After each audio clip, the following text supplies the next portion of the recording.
You've been hearing and reading reports that nothing was really accomplished at the summit, and the United States in particular came home empty-handed. Well, this was my 7th summit, and the 7th time I've heard that same chorus. You know, might be appropriate, a noted bullfighter wrote a poem, a few lines of which do seem appropriate.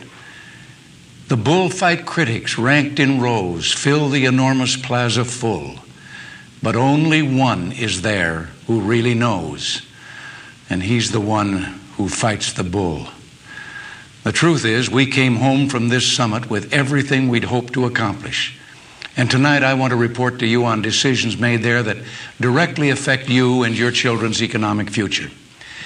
I also have a special message, one that's about our own economy, about actions that could jeopardize the kind of progress we made toward economic health last week in Venice, as well as the prosperity that during the last 6 years, all of us here in America have worked so hard to achieve. But before beginning, I must make a personal note about something we saw on the last day of our journey, when we stopped in Berlin to help celebrate the 750th anniversary of that noble city. I know that over the years, many of you have seen the pictures and news clips of the wall that divides Berlin. But believe me, no American who sees firsthand the concrete and mortar, the guard posts and machine gun towers, the dog runs, and the barbed wire can ever again take for granted his or her freedom or the precious gift that is America. That gift of freedom is actually the birthright of all humanity. And that's why, as I stood there, I urged the Soviet leader, Mr. Gorbachev, to send a new signal of openness to the world by tearing down that wall. Will you stand by and let your rights be taken away? If you give up your right to bear arms to the government, of which we also have the right to take up arms if they gain too much control, what happens when we react to more, in the moment, situations, no matter how shocking, that led to continued government oversight?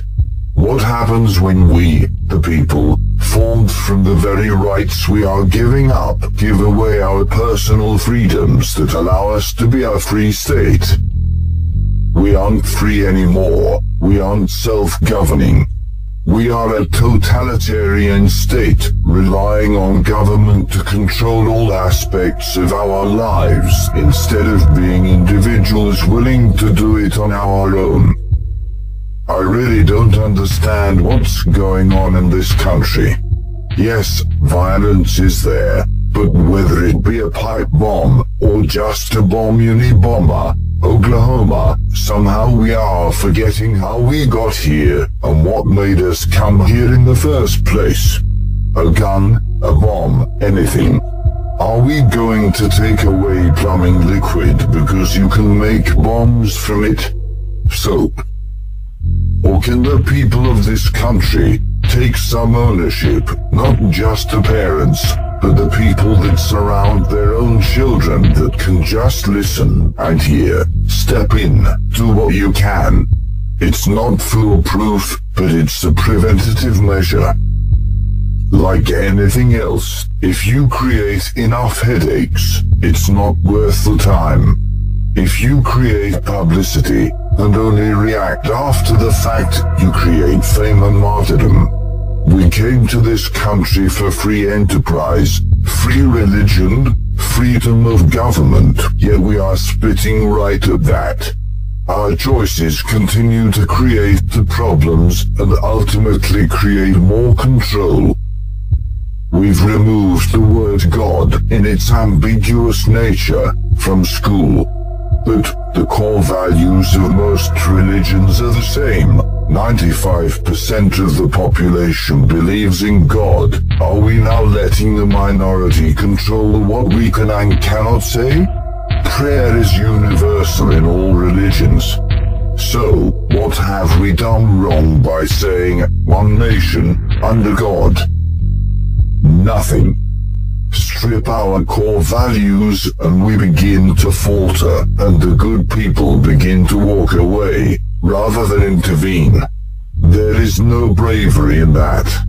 The people that have to react the day of show bravery, but what of the people that could have done something before it happens? Is there no responsibility for them? Is there only selfishness?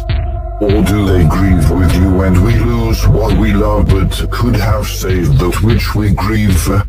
Would they go on TV and say, yeah, I knew that guy, he was weird?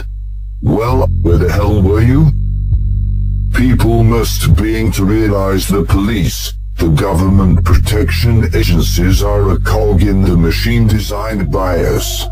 But we are this country, and the only answer is to step in and be vigilant, be the group of brave souls on the last plane on 9/11, fight to save others.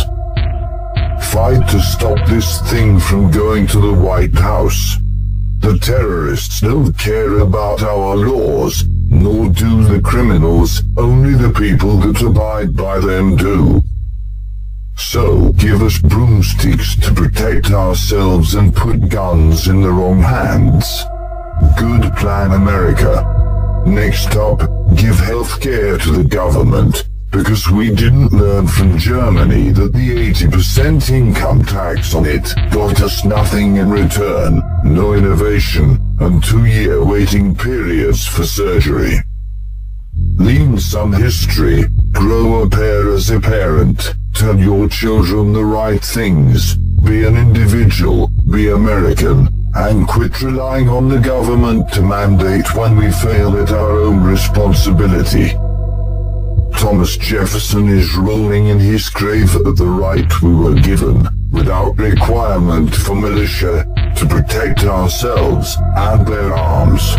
And the fact that we are just giving away basic freedoms, restricting free enterprise, and walking away from all that they fought for.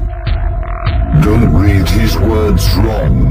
That well-regulated militia isn't us. We need to protect ourselves from that militia in case it gains too much power.